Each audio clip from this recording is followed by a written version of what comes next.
Ned Hanlon is determined to become the fastest man on water. Nicolas Cage is the boy in blue, the true story of a legend who left history in his wake.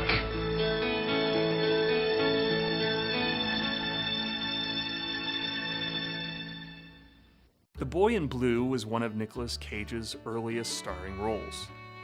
It was a year before Raising Arizona and 2 years before Vampire's Kiss. It's a light, simple biofilm.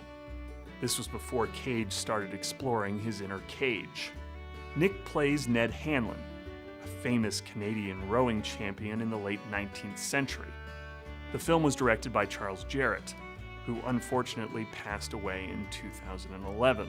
Fortunately, we can now take a look back with writer Douglas Bowie. Here's the story of The Boy in Blue. Writer Douglas Bowie. Well, I can't really take credit for the initial idea.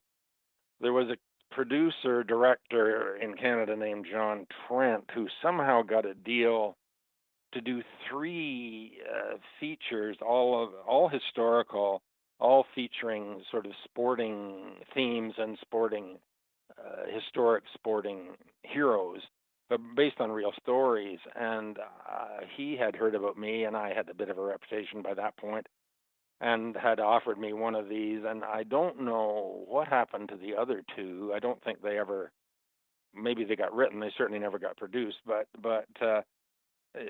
mine sort of, the idea I was given was about a character named Ned Hanlon, who became a great sporting hero in Canada way back. We're talking in like the 1880s or so. This film, we're set back in the 1880s, 1890s, and back, it seems a bit odd now. I mean, rowing now is sort of a niche sport. It might come to your attention once every 4 years in the Olympics or something. But back then, I mean, we're talking in the days. There was no NFL, there was no NHL, there was no NBA. I don't think, basketball hadn't even been invented, which was invented by a Canadian, but I just hadn't even been invented at that stage. And rowing was a huge spectator sport. It's hard to understand now because it just isn't now. But it was a big spectator sport and a big betting sport. I think that's maybe part of its secret, but so they'd had these huge regattas, not just in Canada. It was very big around Toronto, but there were huge regattas in Boston and in Philadelphia and various rowing centers, and in England too, of course. So it's hard to sort of fathom it now that thousands of people would turn out to cheer on these rowers. And I think that the betting may have been a large aspect, a large source of its popularity. But Ned Hanlon in his day became, well, he was the biggest sporting hero, certainly in Canada, but he's extremely well known internationally too. I mean, he was as big as, well, to use a Canadian reference, as big as, Wayne Gretzky became later, or somebody, any big sports star now. I mean, everybody knew who he was. And after he was finished, and after the film was over, he actually was elected mayor of Toronto because he was so popular.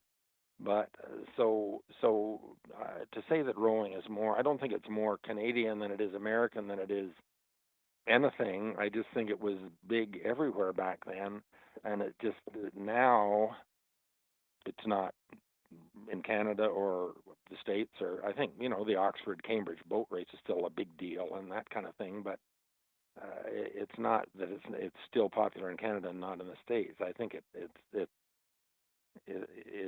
pretty much, no one pays that much attention to it here anymore, but back then certainly everybody paid attention to it. Who I didn't know anything about, but I did a bunch of research and wrote the script based. There was a lot missing, but based loosely on the life of this real character. And anyway, it sort of caught people's eye. I think it was a pretty good script at the time. And John started shopping it around and took it down. He went down to L.A. and shopped it around some of the studios. and 20th Century Fox picked it up. But then, right at that time, I think he just had sort of got the news that Fox was interested in it, and he was killed in a car crash. I remember getting the news, got a phone call about this from somebody I didn't know terribly well, that he was just driving. He lived north of Toronto and just had a head-on collision and was killed in the prime of his career. So I thought that would be the end of the project, probably, because he was the driving force behind it. And if you actually look at the film, there is still a credit there based on an idea by John Trent. But so nothing happened for quite a while. But Fox had picked it up and continued to be interested in it, and pursued it, and had me just do some, got me out there and had script meetings with some other directors that got interested in it at the time, and it went through 2 or 3 other directors, actually, various rewrites. It's sort of a standard Hollywood story of rewrites. The only difference is I didn't get, sometimes in those stories, the original writer gets bumped and replaced, and, the thing's rewritten 6 times by other people. In this case, it was rewritten a few times, but they never, I kept the job, and I ended up with the sole credit on it. And so they eventually hired Charles Jarrett, and got Nicolas Cage and a pretty good cast, and eventually it was produced. So it was a long and kind of with this tragic death of John Trent was kind of lurking behind it, but it did eventually get made, which, and as you know, not every script gets produced, so it somehow made its way through the system. So I was heavily involved until the script was finalized, and then I did visit the set several times, and just was there. But by that point, there were still a few little fiddles done on the script and so on. But I was more or less done. So I was just sort of a glorified spectator on the set when I would drop by. So I was well aware of what was going on, but I wasn't really involved. And then when it was finished, I was invited to look at a rough cut and made some suggestions and so on and so forth. But my 98% of my involvement was really done.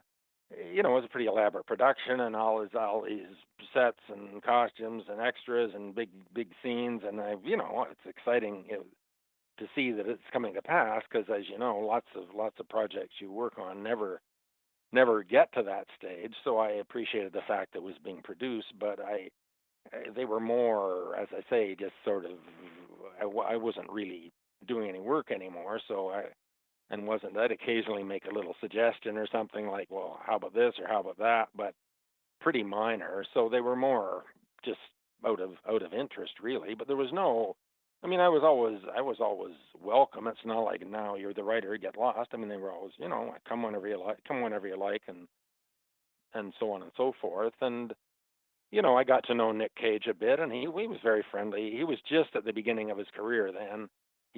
People didn't really know who he was, but he was starting to get some heat on him, and he wasn't a movie star yet, but he had the feeling that he was going to become one fairly soon. But he was always very, I would chat with him. He was always very, not going to pretend we were close buddies, but, he was always very sort of a modest, friendly guy, and it was in that sense it was a positive experience. No, I remember the first time I spoke to him. Yeah, because he didn't. I was just on set, and he just walked by, and I just called to him and introduced myself, and he was right at the beginning of the shoot, and he was very gracious and very friendly. And he was excited because we hired a special. He didn't know anything about it. I should say, for people who haven't seen the film, the subject of the film is rowing, which maybe we could talk about that a little bit, because it seems like a sort of odd topic maybe for a film. But so he didn't know anything about rowing, so they had hired a special trainer to take him out on the water. This was in Montreal at that point. They shot all over the place, but at that point it was in Montreal.